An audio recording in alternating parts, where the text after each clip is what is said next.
State of the Nation Address 2022, ang unang SONA ng Pangulong Ferdinand Romualdez Marcos Jr., ika-17 presidente ng Republika ng Pilipinas.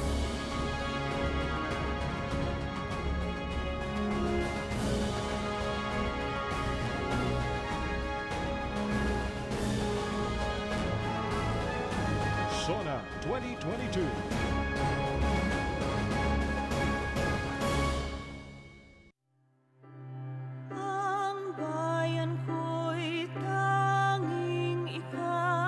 I am here not to talk about the past. I am here to tell you about our future. Your dreams are mine. Pangarap nyo ay pangarap ko. Sa pangarap na maging mapayapa ang ating bansa, ang pangarap nyo ay pangarap ko. Sa pangarap na maging maunlad ang ating bansa, ang pangarap nyo ay pangarap ko. At sa pangarap na maging mas masinang ang kinabukasan natin at ng ating mga anak, ang pangarap nyo ay pangarap ko. Ako, si Ferdinand Romualdez Marcos Jr.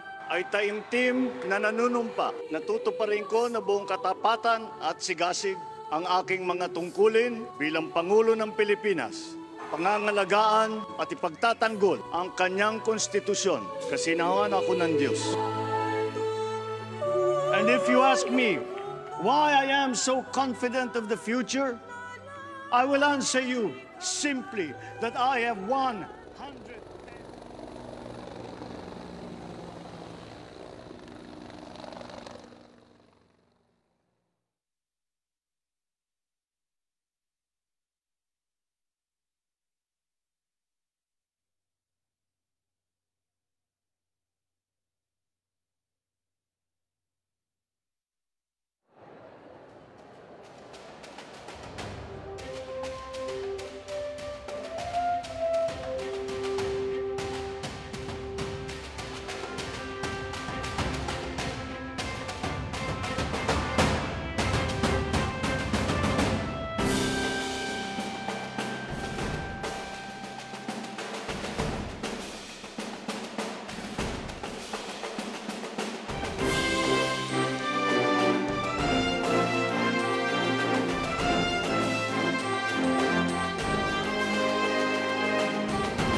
May we request everybody to take your seats?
Hello, hello. May we request everybody?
State of the Nation Address 2022, ang unang SONA ng Pangulong Ferdinand Romualdez Marcos Jr., ika-17 Presidente ng Republika ng Pilipinas.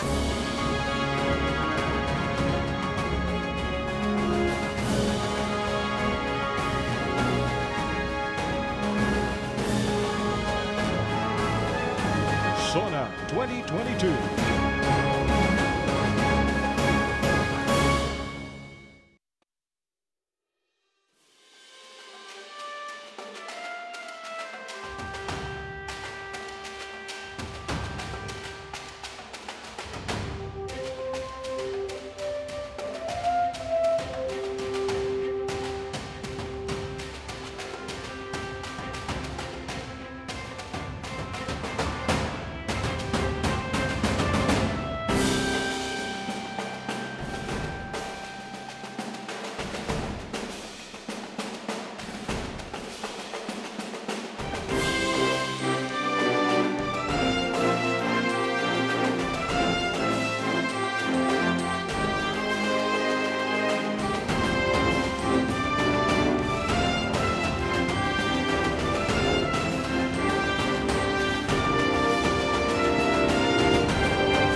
request everybody to sit down. Please sit down. Nobody should be standing at this time.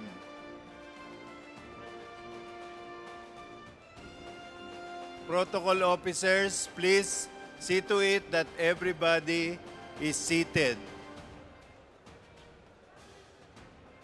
Thank you. Thank you for taking your seats. Kayo po dyan sa dulo, pwede ba po maupo kayo dyan?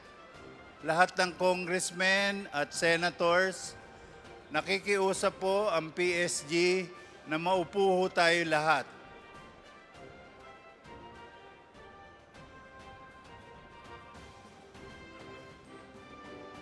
Please, again, take your seats.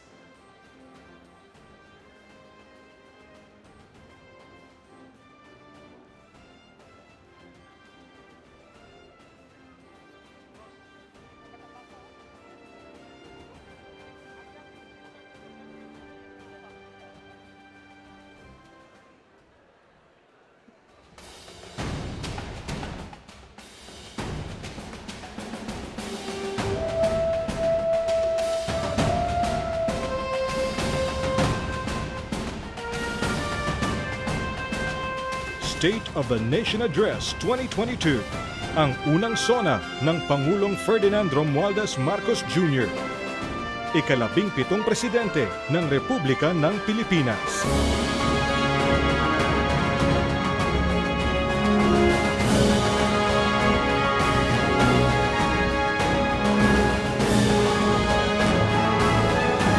SONA 2022.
attain its independence. Freedom and prosperity.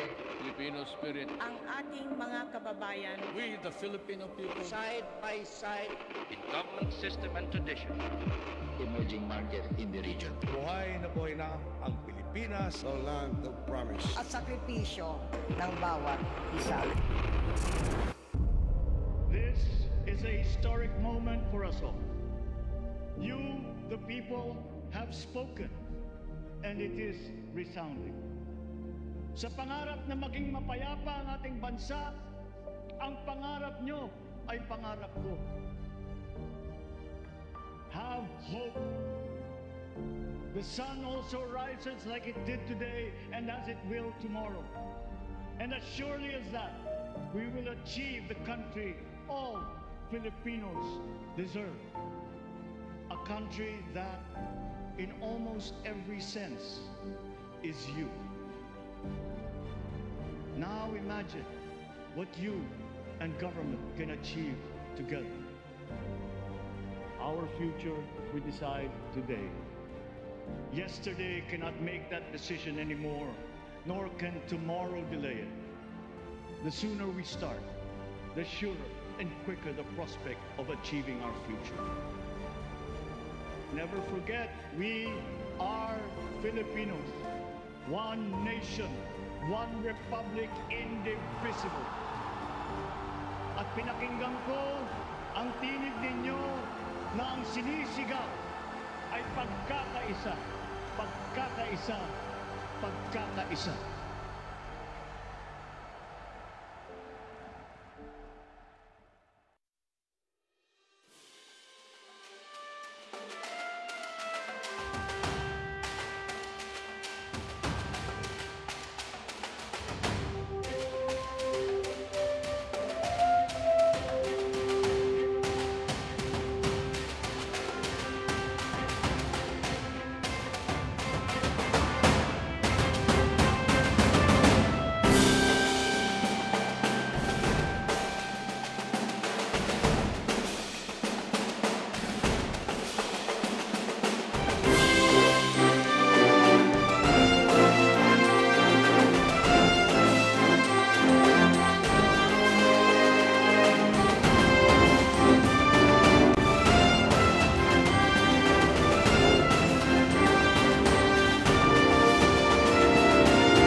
Ladies and gentlemen, the President of the Republic of the Philippines, His Excellency Ferdinand Romualdez Marcos Jr.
On the part of the Senate, the joint session is called to order. On the part of the House of Representatives, the joint session is called to order. Please rise for the singing of the Philippine National Anthem, to be led by the Samiweng Singers of Ilocos Norte. Bayang magiliw, peros ng silanganan, alam ng puso, sa dibdib mo'y buhay. Lupang hinirang, duyan ka ng magiting, sa mandulupi, di ka pasisigil, sa dagat at bundok, sa simulan, sa langit mong bakaw, may dilagang tula at awit sa paglayang minamahal. Ang kislap ng watawat mo'y tamo, ay na nagniningning, ang bituin at araw niyang kailan, pag may di magdidilim, lupa ng araw narwal, at itpog sinta, buhay ay langit sa piling mo. Aming ligaya na pag may mga api, ang mamatay ng dahil sa'yo.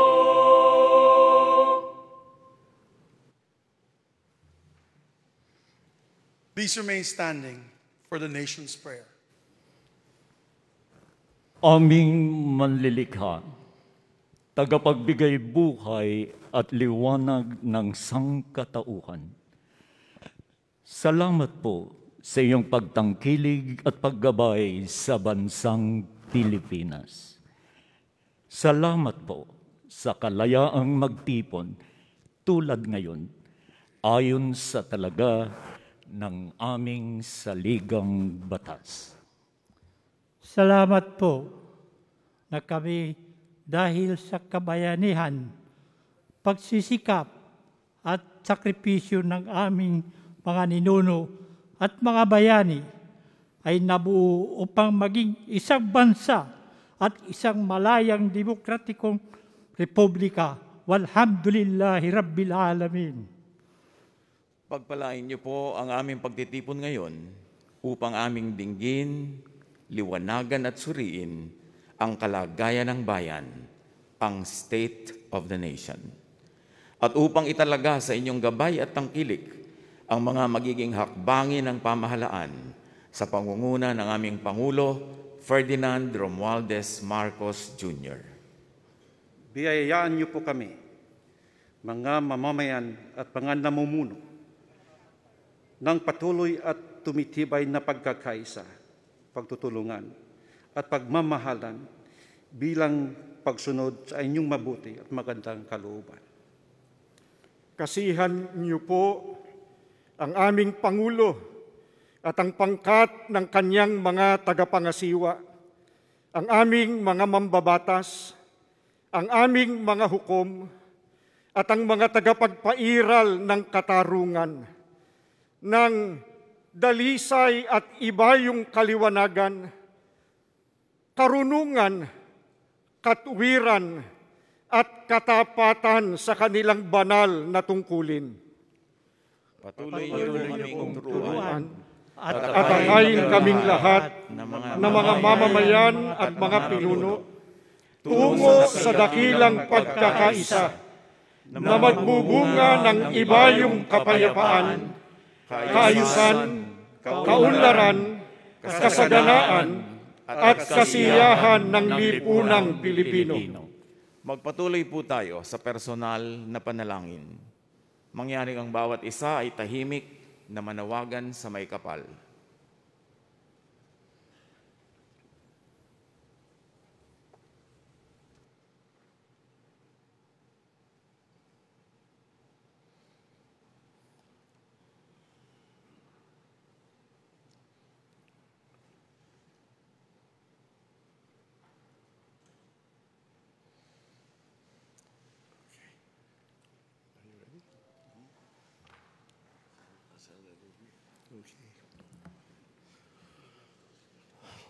Ladies and gentlemen, honorable members of the Congress of the Philippines, His Excellency Ferdinand Romualdez Marcos Jr., President of the Republic of the Philippines.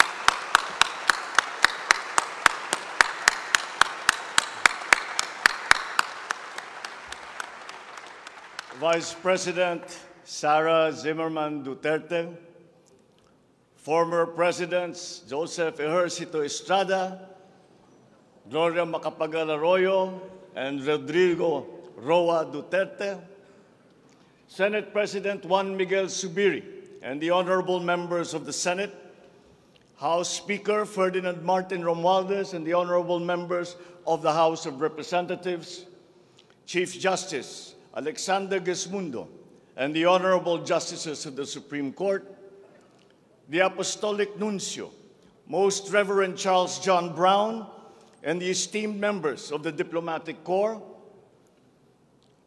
the honorable members of the Cabinet, our First Lady, Luis Araneta Marcos, and our children,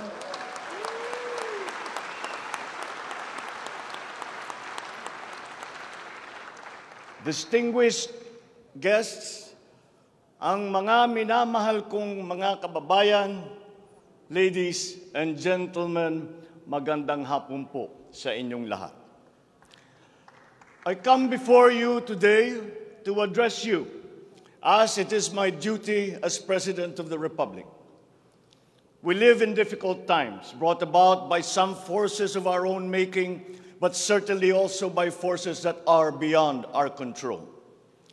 But we have, and we will continue to find solutions, and these are some of them. In terms of the economy, we will implement a sound fiscal management. Tax administration reforms will be in place to increase revenue collection. Expenditure priorities will be realigned and spending efficiency will be improved to immediately address the economic scarring arising from the effects of COVID-19 and also to prepare for future shocks.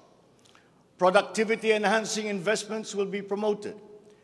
Our country must become an investment destination, capitalizing on the corporate recovery and tax incentives for enterprises, or the CREATE law, and economic liberalization laws such as the Public Service Act and the Foreign Investments Act.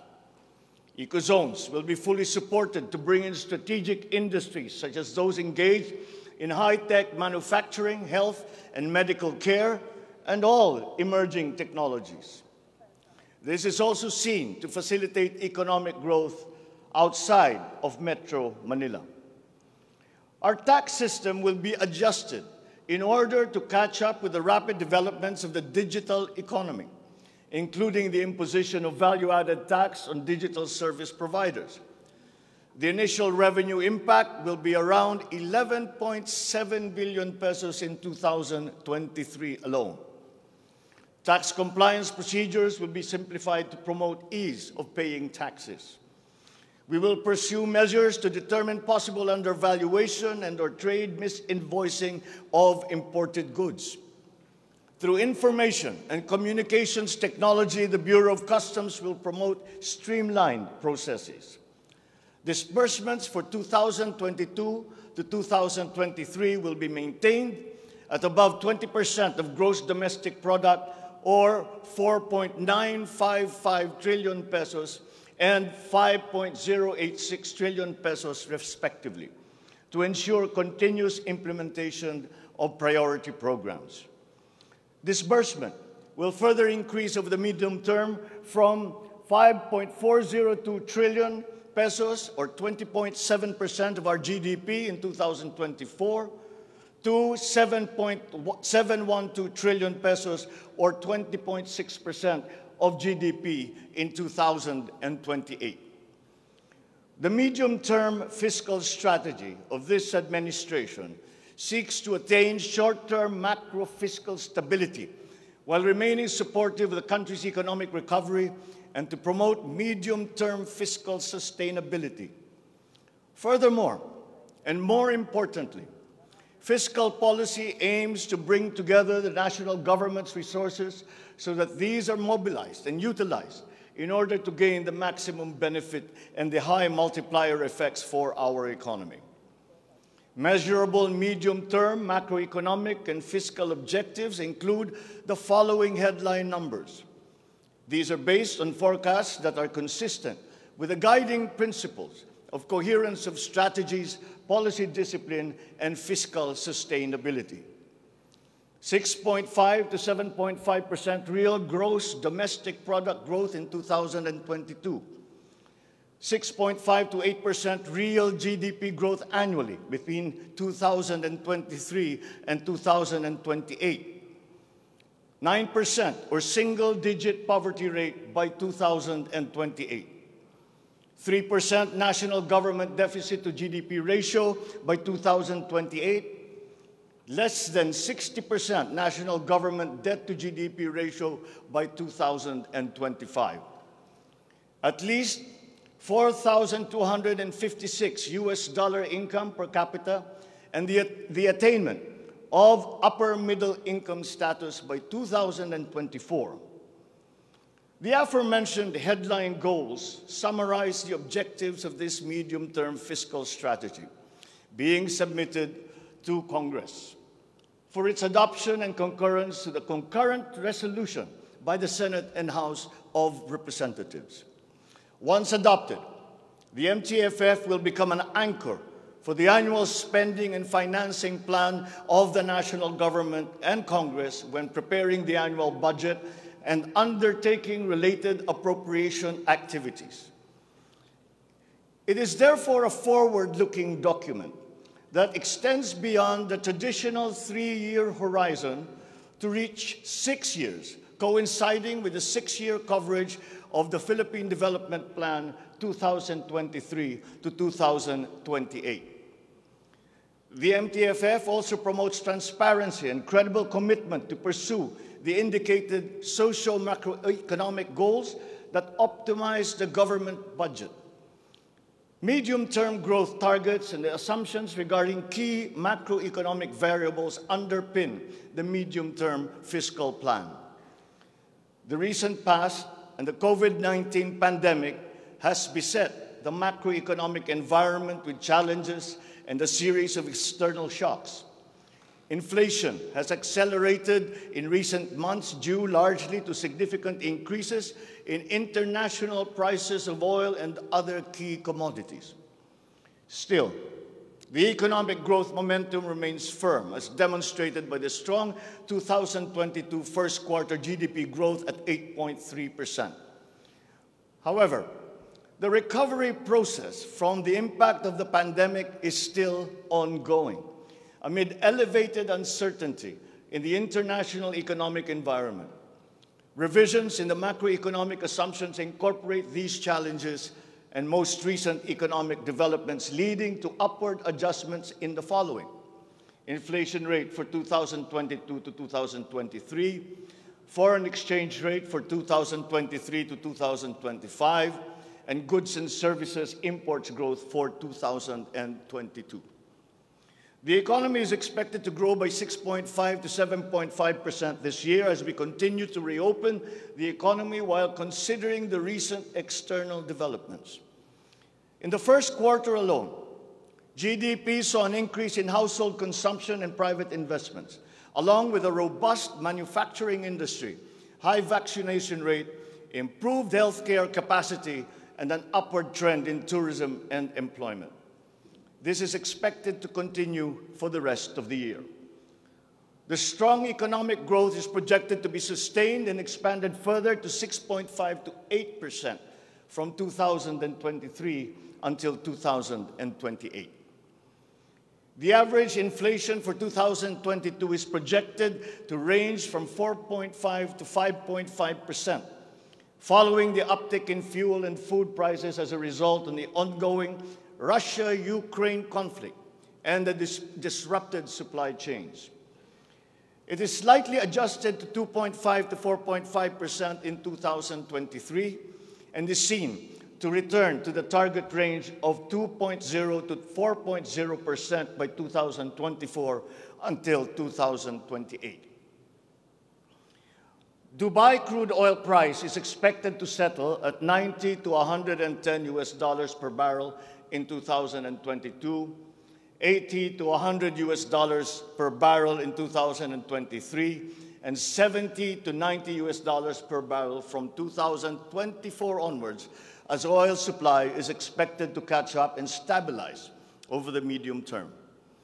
The Philippine peso is projected to average between 51 to 53 pesos per US dollar in 2022 and 51 to 55 pesos per US dollar from 2023 onwards due to aggressive monetary policy tightening by the US Federal Reserve, market aversion amid the Russian-Ukraine conflict, and again, increased global oil prices.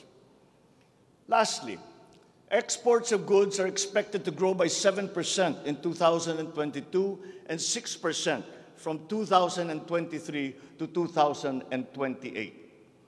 On the other hand, imports of goods are projected to grow by 18% in 2022, 6% in 2023, and 8% from 2024 to 2028.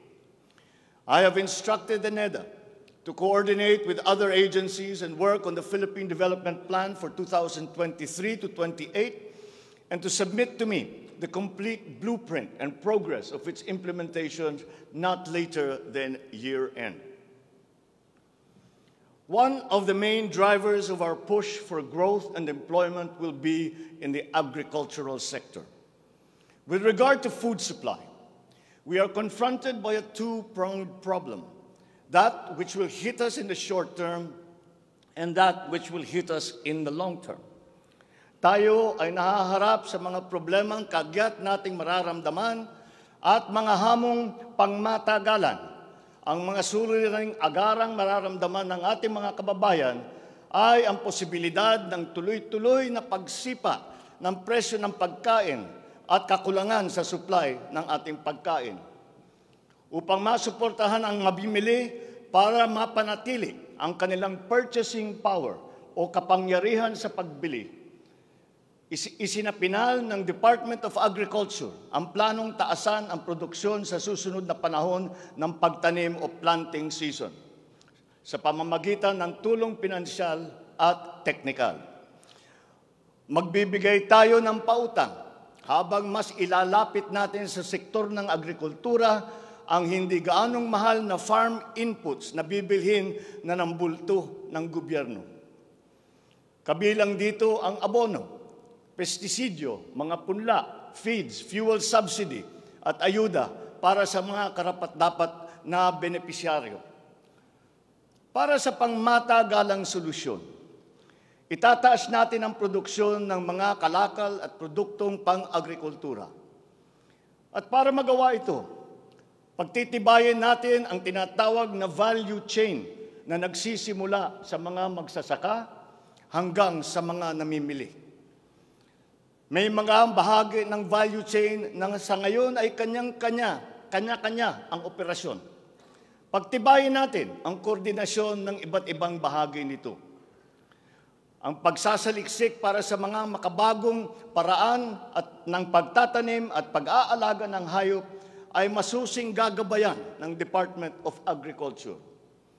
Ang produksyon ng farm inputs o mga kakailanganin ng mga magsasaka sa pagpapalago ng kanilang sakahan ay ating iaayon sa mga hamong dala ng climate change at global warming. Mahigpit na pagsusuri ang gagawin ng ating mga eksperto tungo dito. Ang mga pautang at financial assistance sa mga magbubukid at mangingisda ay magiging institusyon at patakaran ng aking administrasyon.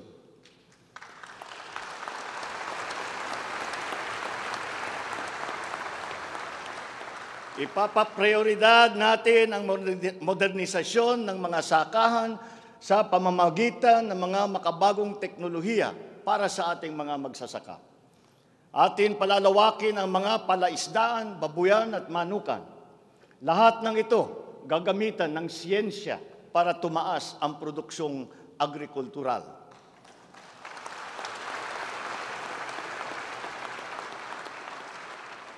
Maging ang post-production at processing ay susuportahan ng pamahalaan. Gagawa tayo ng network, national network, ng farm-to-market road upang mas mabilis na mailakbay ng mga magsasaka ang kanilang mga produkto sa mga pamilihan. At gagawa tayo ng mga paraan upang maramdaman ng mga mamimili ang pagluluwag ng presyo ng mga produktong pagkain sa kayang halaga, gaya ng muling pagbubuhay ng mga Kadiwa Center. Hindi ito magagawa sa isang araw. Hindi magagawa sa isang buwan o isang taon lamang. Ngunit, kailangan na natin simulaan ngayon.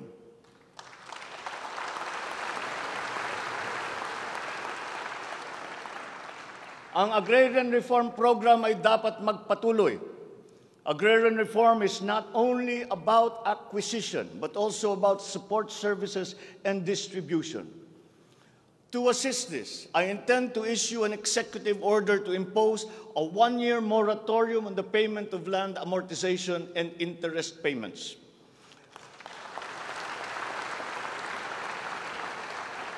This is included in Republic Act number 11469 or the Bayanihan to Heal as One Act.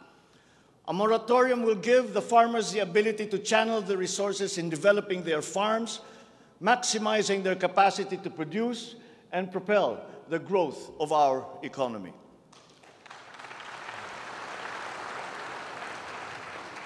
Civil society organizations also support this because it will unburden the farmers of their dues and be able to focus on improving farm productivity. Congress must also pass a law that will emancipate the agrarian reform beneficiaries from the agrarian reform debt burden, thereby amending Section 26 of Republic Act 6657. In this law, the loans of agrarian reform beneficiaries with unpaid amortization and interest shall be condoned.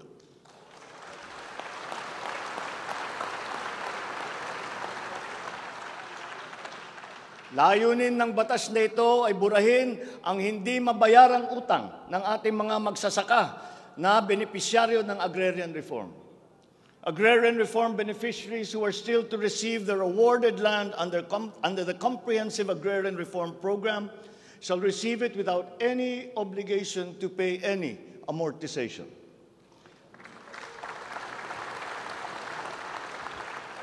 The condonation of the existing agrarian reform loan will cover the amount of 58.125 billion pesos, benefiting 654,000 agrarian reform beneficiaries and involving a total of 1.18 million hectares of awarded lands. Executive Order number 75, Series 2019, requires that all government agencies, bureaus, departments, and instrumentalities to turn over agricultural lands to qualified agrarian reform beneficiaries. At present, we have a total of 52,000 hectares of unused agricultural lands of the government, which shall now be used for distribution to the following sectors in accordance with Section 40 of the Republic Act number 6657 as amended. Thus, landless war veterans, landless surviving spouse and orphans of war veterans, landless retirees of the Armed Forces of the Philippines and the Philippine National Police. Agricultural lands acquired under this program will be given to graduates of college degrees in agriculture who are landless.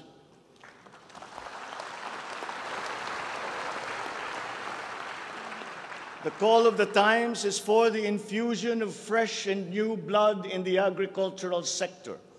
We need a new breed of farmers equipped with modern agricultural technology able to engage in sustained scientific farming that will not only increase farm yields, but also resilience in the face of climate change.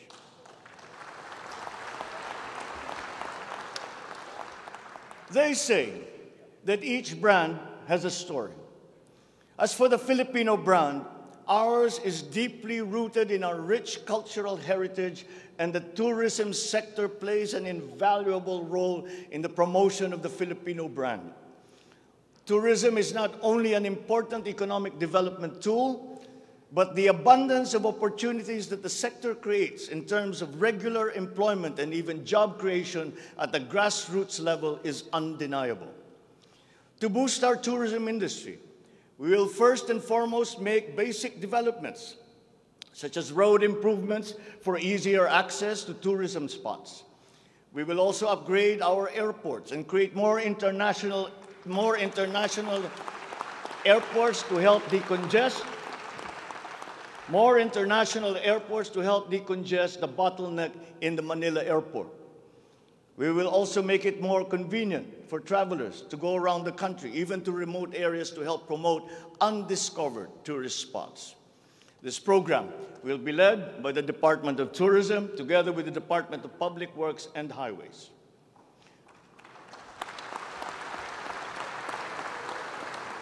To foster the Filipino brand is to spark our sense of pride and reaffirm our strong sense of identity. It is time to welcome the rest of the world with an enhanced Filipino brand that is unique, attractive, and creative. The creativity of the Filipino is truly world-class. We excel in arts and culture, new media, live events, avenues which generate primary and downstream jobs for our creative and talented countrymen. Unfortunately, ang mga hanap buhay na ito ang unang pinadapa ng pandemya at ang pinakahuli namang makabalik sa normal. The creative industry likewise faces many challenges, including workplace conditions, working hours, intellectual property rights, and the welfare of our beloved freelancers who were left vulnerable during the height of the pandemic. We require an institutionalized creative industry that will advance the interest of its stakeholders. Sila na nagbibigay ng kaluluwa at pagkakilala sa ating pagka-Pilipino. Protektahan natin sila.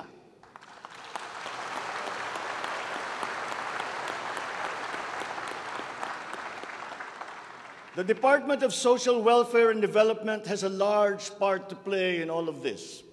Magpapatuloy ang ating pagkalinga sa ating mga kababayan na lubos na nangangailangan. Hindi po natin sila pababayaan. Mangunguna sa pag-aagapay sa kanila ang Department of Social Welfare and Development. Utos ko sa DSWD ang mabilis na pagtugon sa pangangailangan ng mga biktima ng kalamidad at mga iba't ibang krisis. Ang mga field office nila ay inatasan na maagang maglagak ng family food packs at non-food essentials sa mga LGU, bago pa man manalasa ang anumang kalamidad.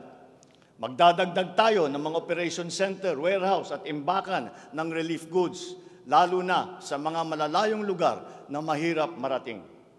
Titiyakin natin na maayos ang koordinasyon ng DSWD at Department of Human Settlements and Urban Development nang sa ganon, madali ang pagpatupad ng Emergency Shelter Assistance Program para sa mga biktima ng kahit anong kalamidad.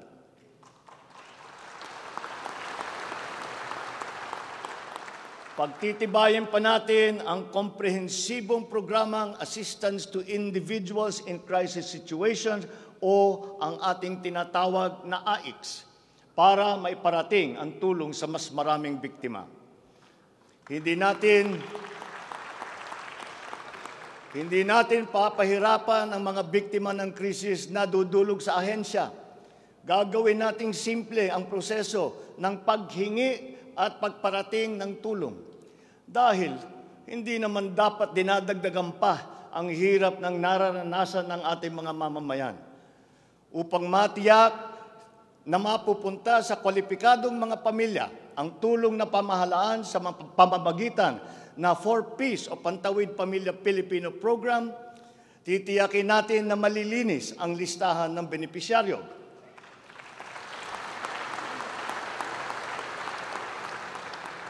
Higit na sa 1 milyong pangalan na ang nakapag-graduate na sa listahan. At nagagalak akong mabatid na sila ay nakakatayo na sa kanilang sariling paa. Kaugnay nito ay inutusan ko ang DSWD na pag-ibayuhin pa ang pagrepaso ng listahan upang maitutok ang pamimigay ng sapat na ayuda sa mga lubos na nangangailangang pamilya. Magpapatuloy ang supplemental feeding program para sa mga bata sa child development centers at supervised neighborhood play at lalo pa nating palalawakin sa taong 2023. Hindi rin natin nakakalimutan ang mga solo parents at mga nanay na nahiwalay sa kanilang mga mister dahil sa karahasan. Pagtitibayin natin ang programa sa violence against women and their children. Kabilang na ang counseling para sa mga biktima, katuwang ang ating mga LGU. Tiyakin natin na sapat ang pondo sa halos 70 residential care centers at 7 non-residential care centers para sa vulnerable sectors at persons with disabilities na sumisilong dito. Sa ating sitwasyon ng pangkalusugan, nariyan pa rin ang banta ng COVID-19. Lalo't may mga nadidiscovering bagong variant ng coronavirus. Pero hindi na natin kakayanin ang isa pang lockdown. Wala na tayong gagawing lockdown.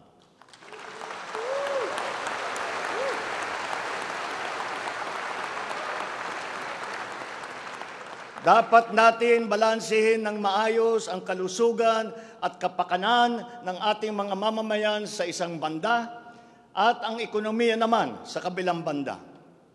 Nakikipagtulungan ang iba't ibang ahensya ng pamahalaan sa pag-monitor sa mga COVID-19 hospital admission upang makatiyak tayo na may sapat na kapasidad ang ating healthcare system at maiwasan ang pagsipa ng bilang ng nagkakasakit. Patuloy din ang ating vaccine booster rollout para sa ating pangkalahatang depensa.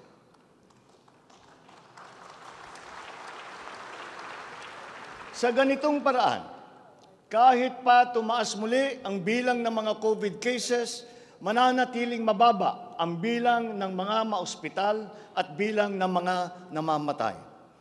Sa pamamagitan nito, unti-unti rin tayong masasanay na nariyan ang virus, pero hindi na seryoso ang banta sa ating buhay.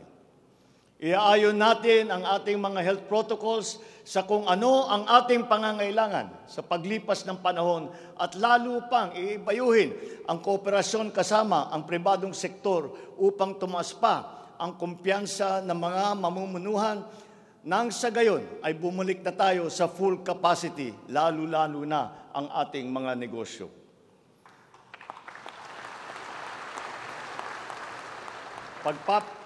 Pagbubutihan pa natin ang pagpapakalat ng tamang impormasyon ukol sa COVID, kasama ang kahalagahan ng bakuna.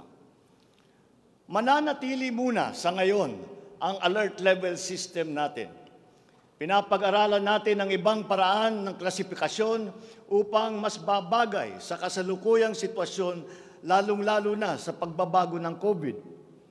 Sa pakikipagtulungan ng Kongreso, itatatag natin ang ating sariling Center for Disease Control and Prevention at ang isang Vaccine Institute.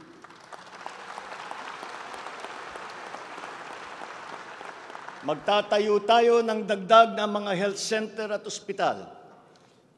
But beyond the issues that the pandemic has brought, the need for a stronger healthcare system is self-evident. We must bring services, medical services to the people and not wait for them to come to our hospitals and healthcare centers. Napakinabangan natin ng husto ang malalaking specialty hospital gaya ng Heart Center, Lung Center, Children's Hospital at National Kidney and Transplant Institute. Kaya maliwanag na hindi lang dapat dito sa National Capital Region kundi maging sa ibang parte ng bansa.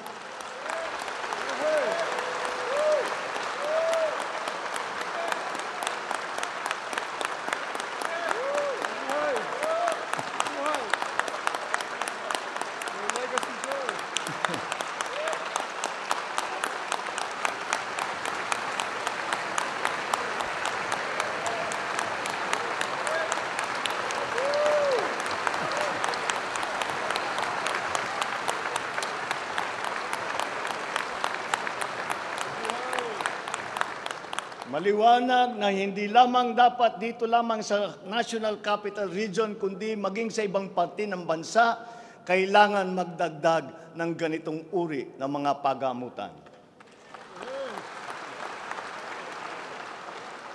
Bukod dito, upang mailapit natin ang healthcare system sa taong bayan, nang hindi sila kailangan pumunta sa sentro ng kanilang bayan, lalawigan o region, ay maglalagay tayo ng mga clinic, mga RHU, na pupuntahan ng mga doktor, nurse, midwife, medtech, 1 beses, 2 beses sa 1 linggo.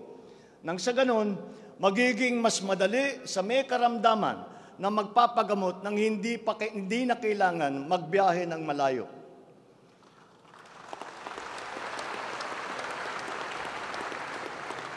One of the cornerstones of a strong healthcare system is the provision of competent and efficient medical professionals.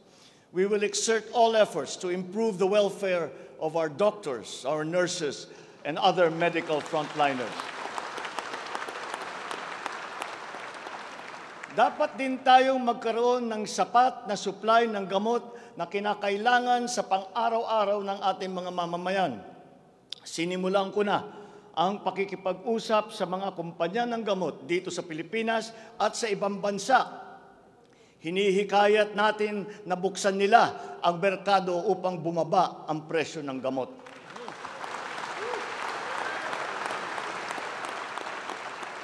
Halimbawa, kung mas marami ang mas murang generic o hindi branded na gamot sa merkado, mas bababa rin ang presyo dahil sa kompetisyon.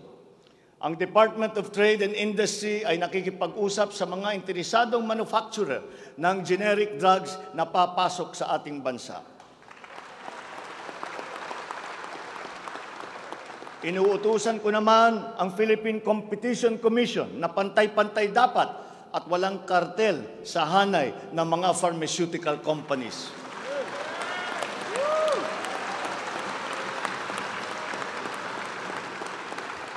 Dahil kapag bukas ang merkado, bababa ang presyo ng gamot para mapakinabangan ng ating mga mamamayan. This is one of the hard lessons that we learned when the pandemic struck, and therefore we must act on that shortcoming.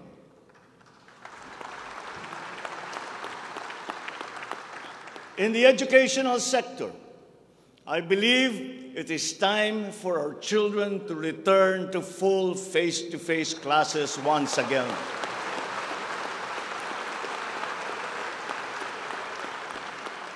The Department of Education, led by our highly able Vice President Sara Duterte, is now preparing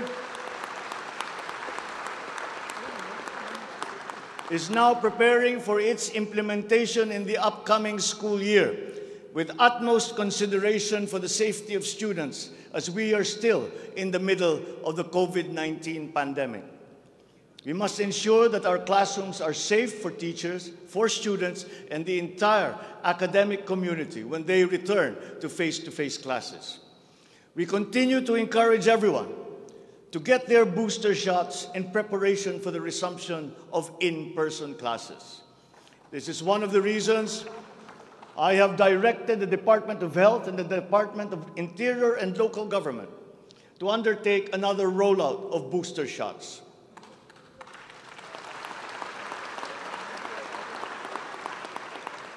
The condition and availability of schoolrooms for our students must also be addressed again, in coordination with the Department of Public Works and Highways. Though some complications have arisen over the question of repair of school buildings in relation to the Mandanas-Garcia ruling, this will be ironed out. We have been in discussion with local government leaders, governors, and mayors in the last few weeks to determine with the LGUs what is actually practicable, what functions belong to the LGUs, and what belong to the national government. There have also been lengthy discussions on the continuation and viability of the K-12 school system. We are giving this careful review, and all necessary inputs and points of view are now being considered.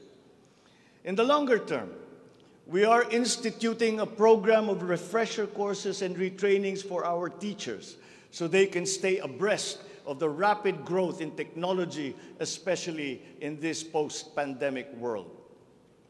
As for the horror stories that we have heard about the poor quality of educational materials and supplies that are being given to our schools, this must end.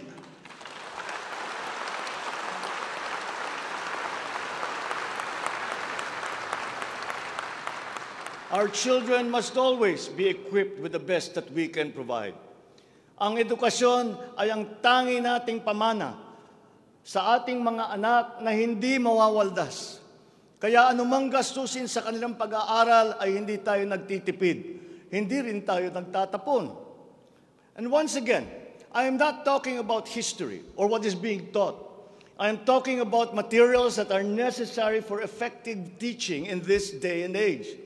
Children now need connectivity to the internet. They need devices to use. They need computers, educational tools.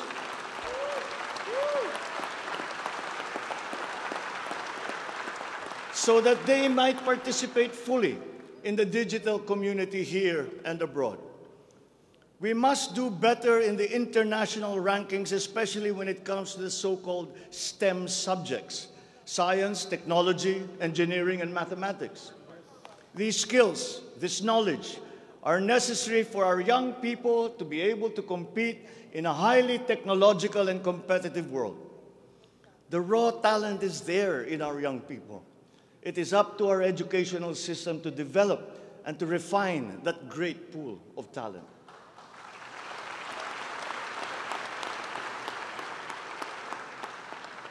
Foreign employers have always favored Filipino employees because of our command of the English language.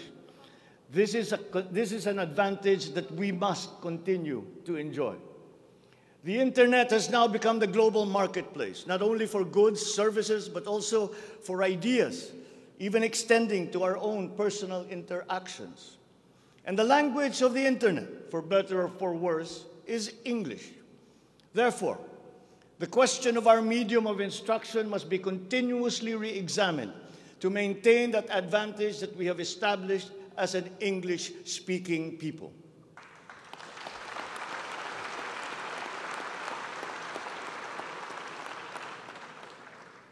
On a related subject, we are entering an age of exponential adoption of technology. It is the fourth industrial revolution. This will be characterized by the infusion of technology into almost every facet of our lives. Breakthrough technologies in the areas of quantum computing, artificial intelligence, nanotechnologies, the Internet of Things, robotics, self-driving electric vehicles, 3D printing, virtual and augmented realities, among others, that will radically transform the way business is done. The scale and the speed at which these innovations are introduced universally into our everyday lives and activities is unprecedented in our recorded history. We cannot stand idly by. The mission of our Department of Information and Communications Technology is to identify and utilize these innovations to improve governance. It has the daunting task now of transforming our government into an agile bureaucracy that is responsive to the needs of the public. Provide good and solid data to ensure informed decision-making, as well as allow secure and seamless access to public services. The voluminous records stored in the government warehouses and archives have to be digitized. Those that are already stored in various inventories of data should be harmonized and shared across departments and agencies. Needless to say, these have to be kept in large data centers that are secure yet accessible. The national ID will play an important part in this digital transformation.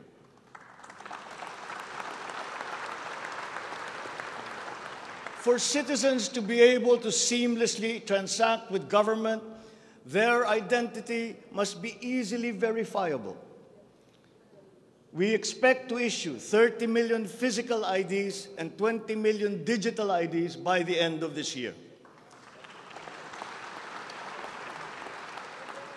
The target is to accomplish the issuance of about 92 million IDs by the middle of next year.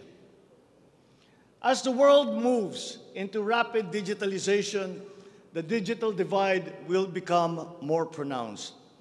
The depth and breadth at which these technologies will be transformative in our lives is fully expected. This will open new opportunities for the creation of wealth, but will also likely create inequalities. Hence, universal connectivity will be a vital component in order to ensure that no citizen is left behind.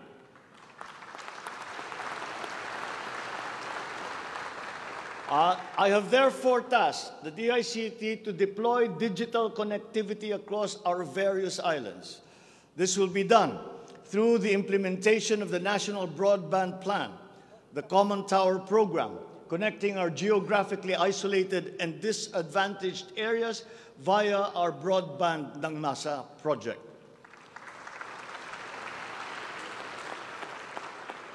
All relevant modes of digital transport should be utilized. These may be through a combination of terrestrial or submarine fiber optics, wireless, and even satellite technology. As our Public Service Act has opened the doors and removed the restrictions on foreign investment, we foresee an increase in direct investment of overseas players.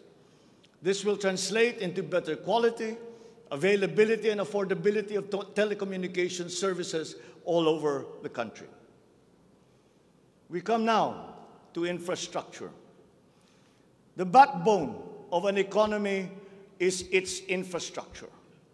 The infrastructure program of the Duterte administration must not only continue, but wherever possible, be expanded.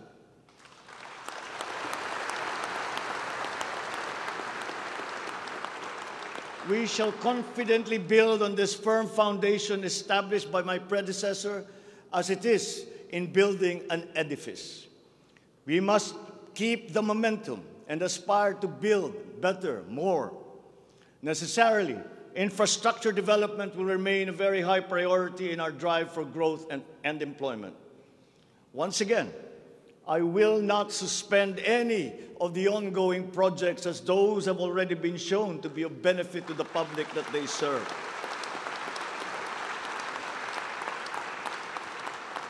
We will continue to study the proposals that have been made. Infrastructure development spending will be sustained at 5 to 6% of GDP. The planned expansion of infrastructure projects, I believe, would be possible if we continue to encourage the participation of the private sector in the development of our programs. Public-private partnerships, or PPPs, hold great potential for that expansion, for infrastructure development, and for innovation. Our infrastructure development is of primary importance, as it is a necessary element to improve many other sectors, to include agriculture, tourism, general economic activity, and even to governance. It is my belief also that we have missed some great opportunities to develop our rail transport system.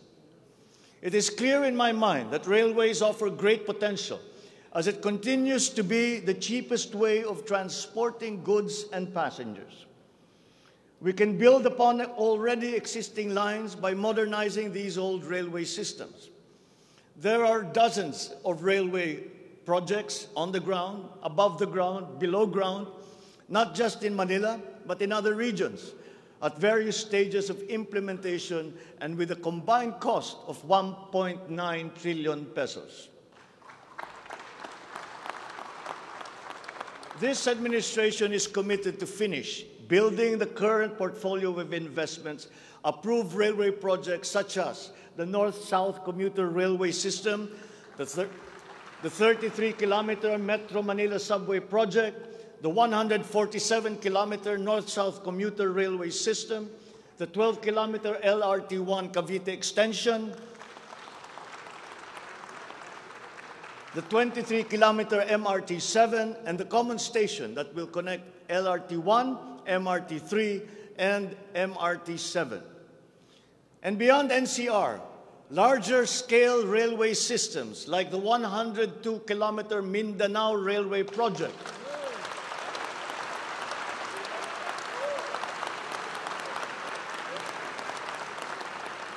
the Panay Railway Project,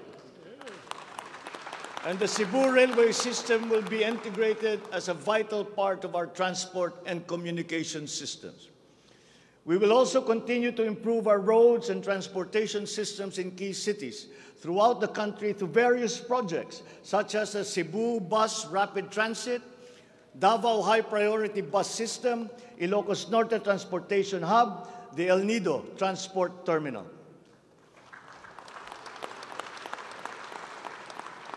My order to the Department of Transportation, or DOTR, is really very simple. Full speed ahead.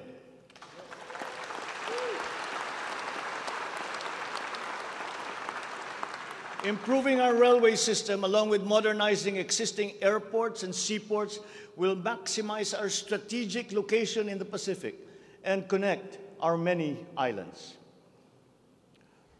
A key sector in our transformation plans is that of energy. Another fundamental requirement for growth and increased employment will be the availability of cheap, reliable energy. This even comes under the category of ease of doing business. If we are to attract investors, both local and foreign, to set up shop here in the Philippines. At present, our demand for energy far exceeds our reliable supply. We must increase the level of energy production. We must look at every possible option that would be appropriate for the Philippine situation. There is some room to expand our present power supply through existing power sources, but this is only to a very limited extent. We must build new power plants.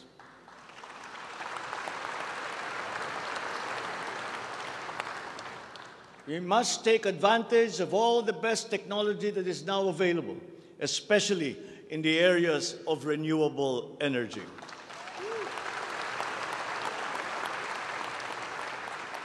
Our search for new power sources should always be with an eye to improving the mix of the energy supply between traditional and renewable sources. The technology on renewable energy is progressing rapidly, and many of these technologies are appropriate for the Philippines. We have already begun windmill power. We are now expanding very quickly our solar power production. For both offshore and onshore wind turbines, for example, the World Bank has calculated that there is a potential for 255 gigawatts by the year of 2030. Solar power has steadily increased its efficiency in converting sunlight to electrical power, which is particularly attractive for the Philippines. Because unlike wind power, solar power is practical almost everywhere in the Philippines all year round. In the move to lowering our carbon footprint caused by energy production, our advancement to renewables will have a lead time. In the interim, natural gas will hold the key. We will provide investment incentives by clarifying the uncertain policy in upstream gas, particularly in the area close to Malampaya. This requires clarification of the processes and review of service contracts policy. I believe that it is time also to re-examine our strategy towards building nuclear power plants in the Philippines.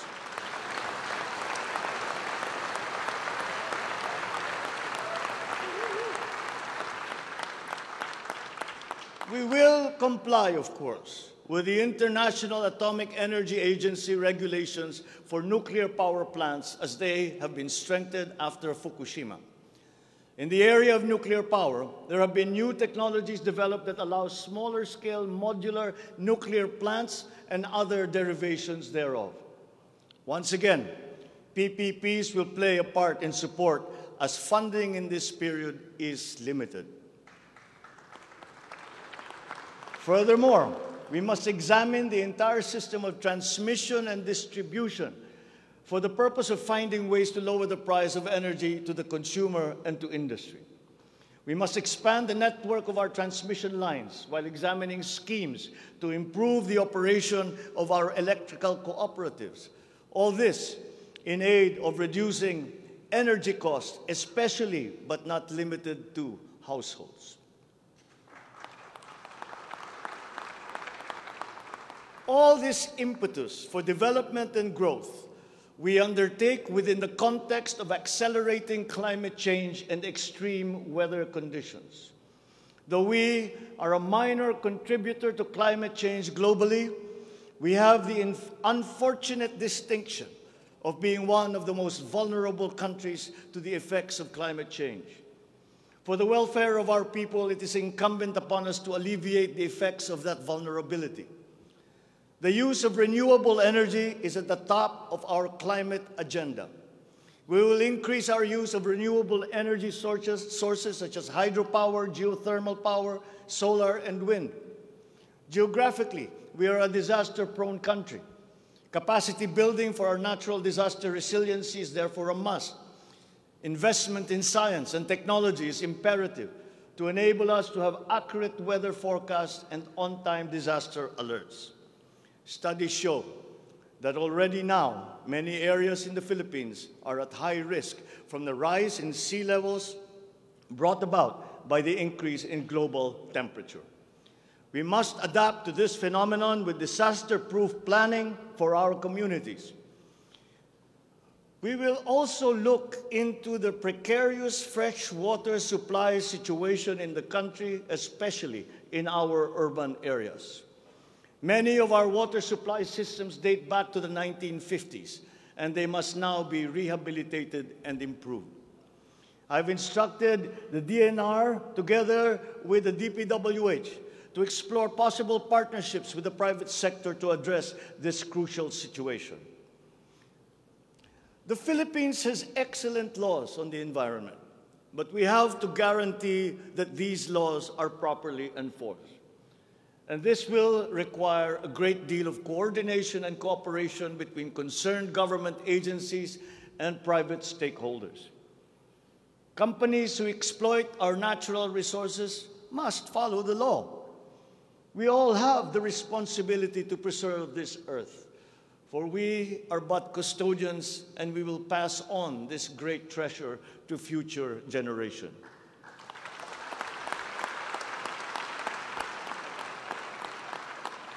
There is no question that the preservation of the environment is the preservation of life. If we cannot mitigate climate change, all our plans for the economy, all our plans for our future will be for naught. Bawat Pilipino sa ibayong dagat na nagsasakripisyong lisanin ang kanyang pamilya sa Pilipinas upang maghanap buhay ay nararapat lamang magkaroon ng pamahalaang matatawag nilang tahanan habang nasa ibang bayan. Ito ang papel na gagampanan ng kagawaran ng manggagawang mandarayuhan o Department of Migrant Workers matapos itong ideklara bilang ganap na ahensya ng gobyerno ng isang taon. Ang kagawarang ito ang magsisilbing kanlungan ng ating mga kababayan sa gitna ng mundong walang kasiguruhan at mahigpit na kompetisyon. Ito ang maglalatag sa kanila ng mga oportunidad. Titiyak na ang kanilang mga hanap buhay ay tugma sa kanilang mga kasanayan. Maninigurong akma ang sahod at maayos ang kalagayan sa kanilang mga kumpanya. at mangangalaga sa kanilang mga pamilya habang sila ay nasa malayo. Gagawin natin ito sa pamamagitan ng pag-aalis ng red tape sa sistema ng pagsusulong ng digital empowerment. We shall automate the verification of contracts and issue secure overseas employment certifications that you can keep on your smartphone.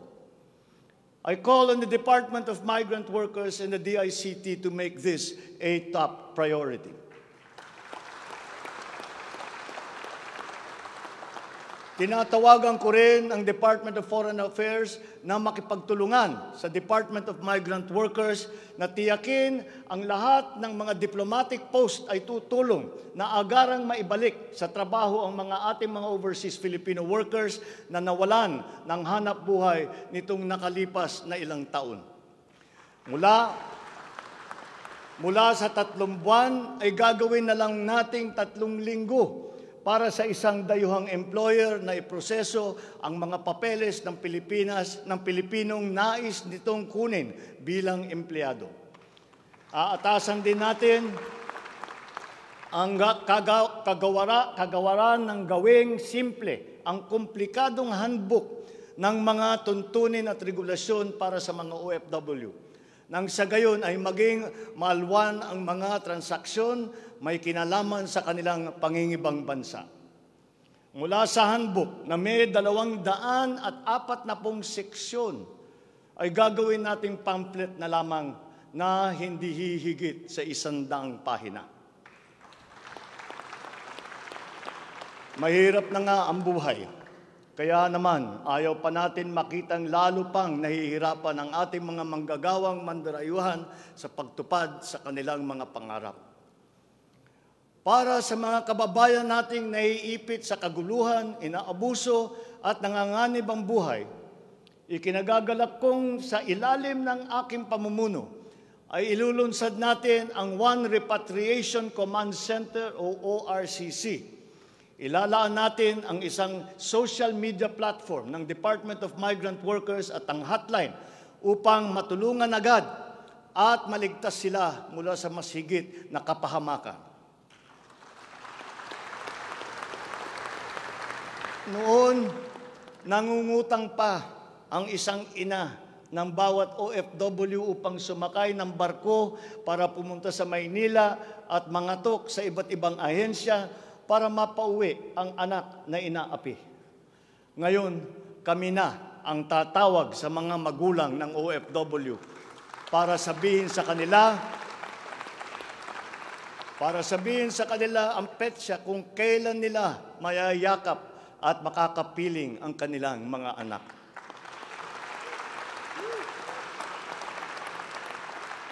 Sa kasalukuyan ay nakikipag-ugnayan tayo sa pamahalaan ng Saudi Arabia upang buksan muli ang deployment. Kaya natin at gagawin natin ang makipagnegosasyon na mabigyan ang ating mga kababayan doon ng tamang pasahod at mapangalagaan ang kanilang karapatan at kapakanan. Muli natin patitibayin ang respeto at pagkakaibigan ng ating dalawang bansa tulad ng namamagitan sa ating ama sa kanilang hari. Sa mga susunod na buwan ay magtutungo si Secretary Susan Ople sa Saudi Arabia upang tiyakin na may sapat na puwersang magsisiguro na mabubuksan muli ang empleo sa bansa at para maisulong ang ating kampanya laban sa human trafficking.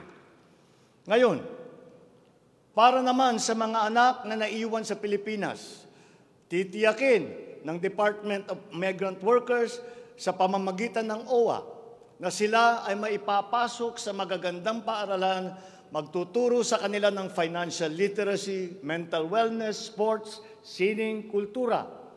Ito ay mangyayari sa pakikipagtulungan ng iba't ibang ahensya ng pamahalaan. Alagaan natin ang kabataang Pilipino sapagkat sila ang kinabukasan ng ating inang bayan.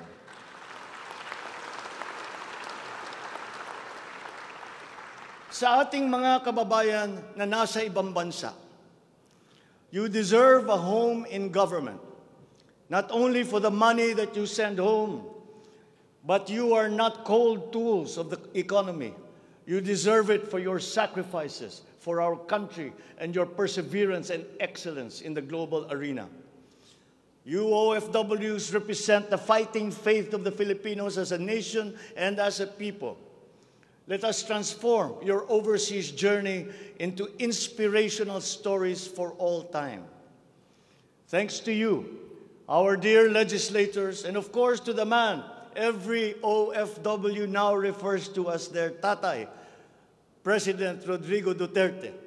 You passed the law that created this new home for our OFWs.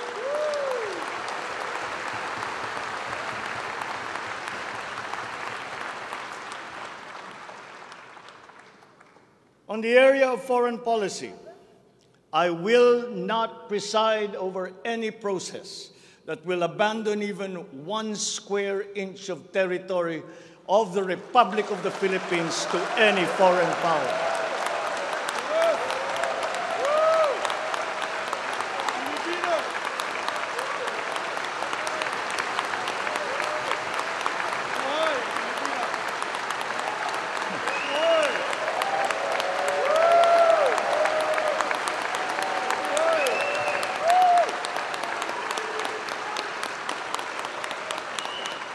With respect to our place in the community of nations, the Philippines shall continue to be a friend to all, an enemy to none.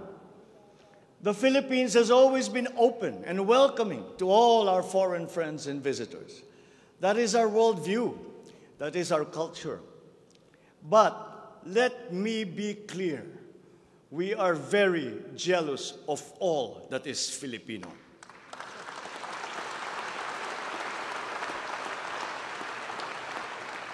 We will be a good neighbor, always looking for ways to collaborate and cooperate with the end goal of mutually beneficial outcomes. If we agree, we will cooperate and we will work together. And if we differ, let us talk some more until we develop a consensus. After all, that is the Filipino way. But we will not waver. We will stand firm in our independent foreign policy with the national interest as our primordial guide.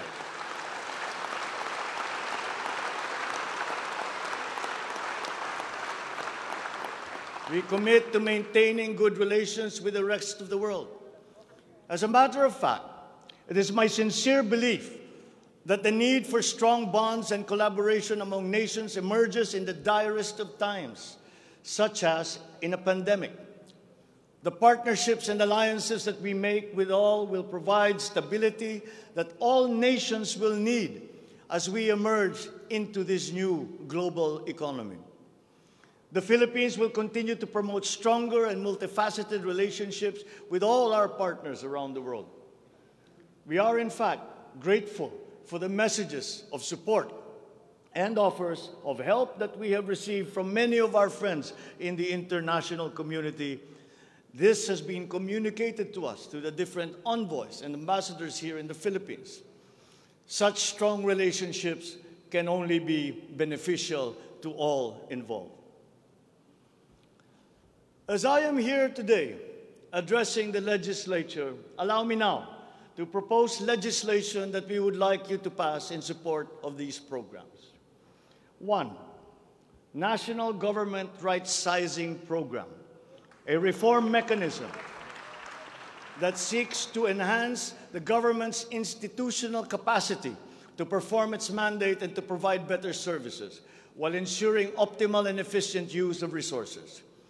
Compared to previous government reorganization efforts, the NGRP will entail a comprehensive strategic review of the functions, operations, organization, system, and processes of the different agencies, and massive and transformational initiatives in agencies concerned, such as mergers, consolidations, splitting, transfer, and even the abolition of some offices.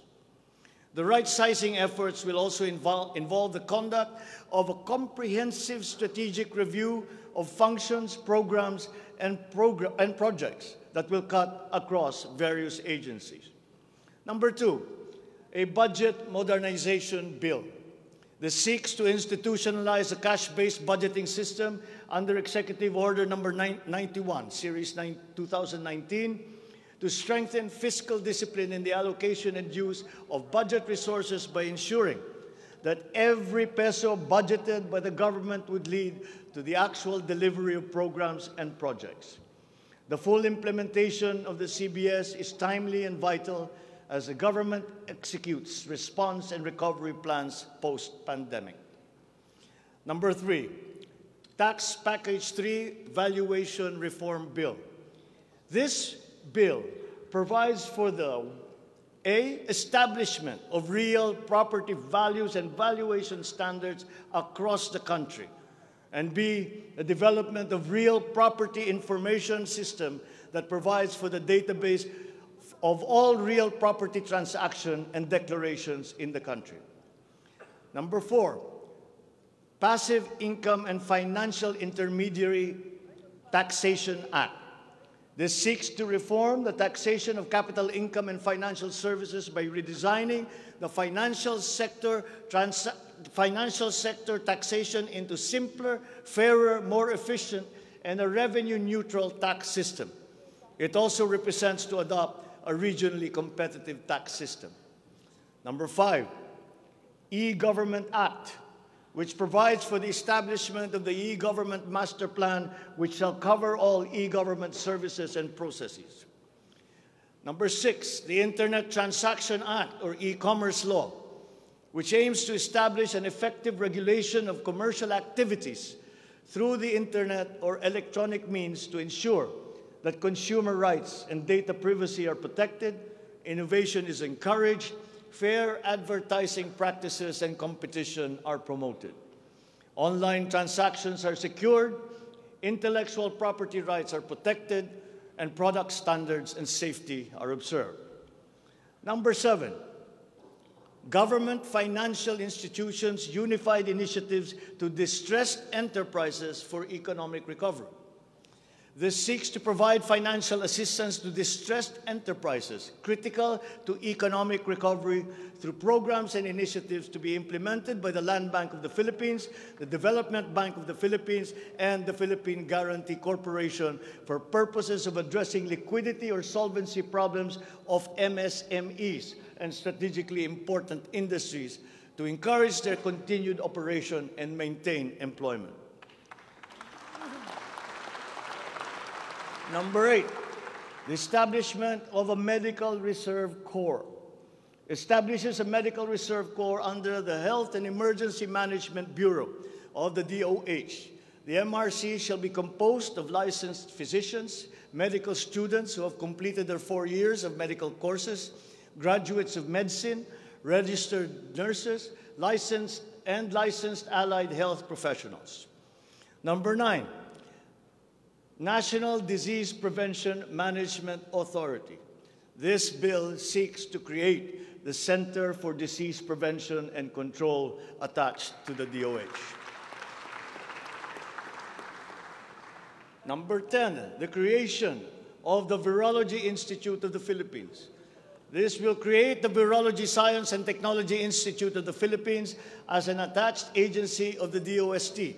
All offices and units under the DOST with functions related to virology shall now be transferred to the Virology Institute of the Philippines.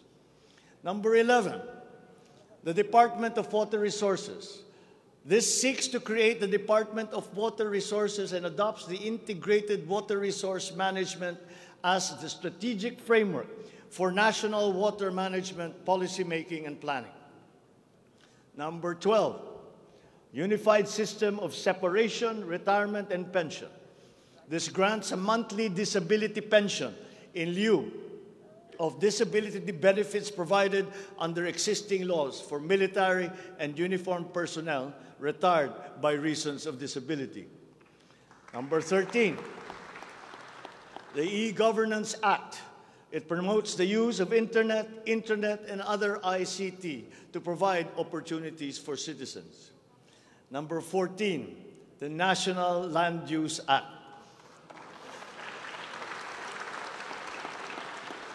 This will provide for a rational and holistic management and development of our country's land and water resources, hold owners accountable for making these lands productive and sustainable, strengthen the LGU to manage ecological balance within its jurisdiction.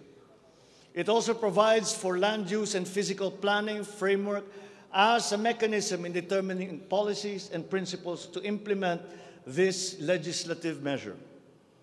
Number 15, the National Defense Act. This seeks to amend the antiquated National Defense Act of 1935 to provide for a change in the military structure of the armed forces of the Philippines that is more responsive to current and future non-conventional security threats to the country's territorial integrity and national sovereignty.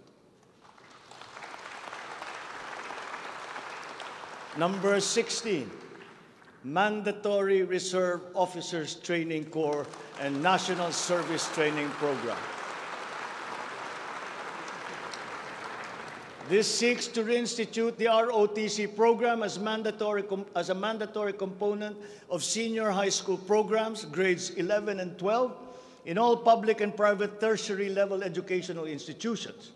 The aim is to motivate, train, organize, and mobilize students for national defense preparedness, including disaster preparedness and capacity building for risk-related situations. Number 17, enactment of an enabling law for the natural gas industry. This seeks to foster the development of the midstream natural gas industry in a bid to strengthen Philippine energy security by diversifying the country's primary sources of energy and promoting the role of natural gas as a complementary fuel to variable renewable energy. Number 18, amendments to the Electric Power Industry Reform Act, or EPIRA. This aims to improve the implementation of the law's provisions and enhance its effectiveness to address the high cost of electricity, alleged market collusion, and insufficient power supply. The bill seeks to restructure the Energy Regulation Commission to foster accountability and improve the Commission's government system that would ensure consumer protection and in enhancing competitive operation of the electricity market. Number 19, amendments to the Build, Operate, Transfer law. This seeks to improve the implementation of the public-private partnership program and to be able to direct the desired outputs and outcomes in line with the strategic development targets of the country. Specifically, the amendments seek to, 1, address the ambiguities in the existing law, 2, address the bottlenecks and challenges affecting the implementation of the PPP program, and 3, foster a more competitive and enabling environment for PPPs. To my fellow Filipinos, ang aking mga minamahal na kababayan, batid ko na hindi madali ang ating pinagdaraanan sa nakaraang higit na 2 taon. Alam ko rin na ang bawat isa sa inyo ay ginagawa ang lahat ng inyong makakaya upang patuloy na harapin ang lahat na pagsubok sa kasalukuyan. I do not intend to diminish the risks and the challenges that we face in this turbulent time in global history. And yet, I see sunlight filtering through these dark clouds. We have assembled the best Filipino minds to help navigate us to this global crisis that we are now facing. We will endure. Let our Filipino spirit ever remain undimmed.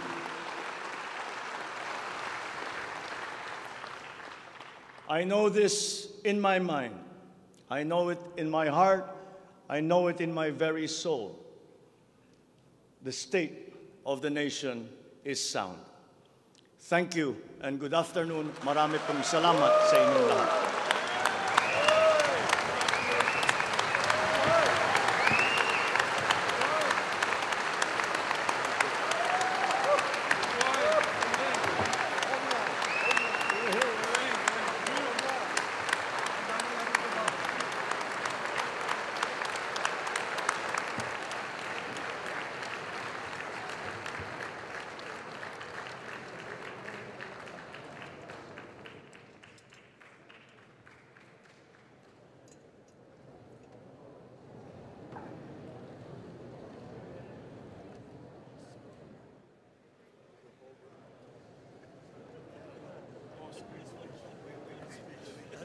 Everything. You touched the...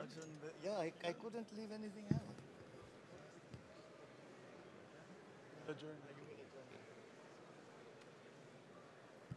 Ladies and gentlemen, on the part of the Senate, the joint session is adjourned.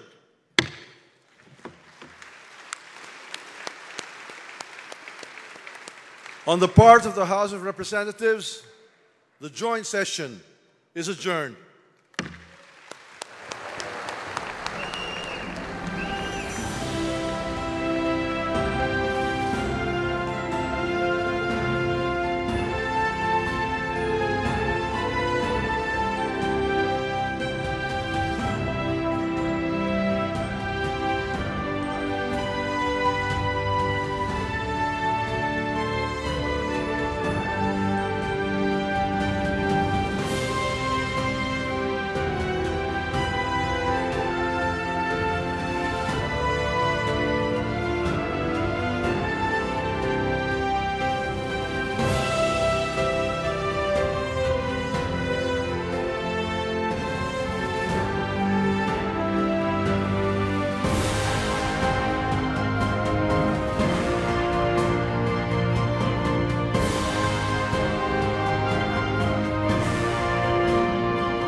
State of the Nation Address 2022, ang unang SONA ng Pangulong Ferdinand Romualdez Marcos Jr., ika-17 Presidente ng Republika ng Pilipinas.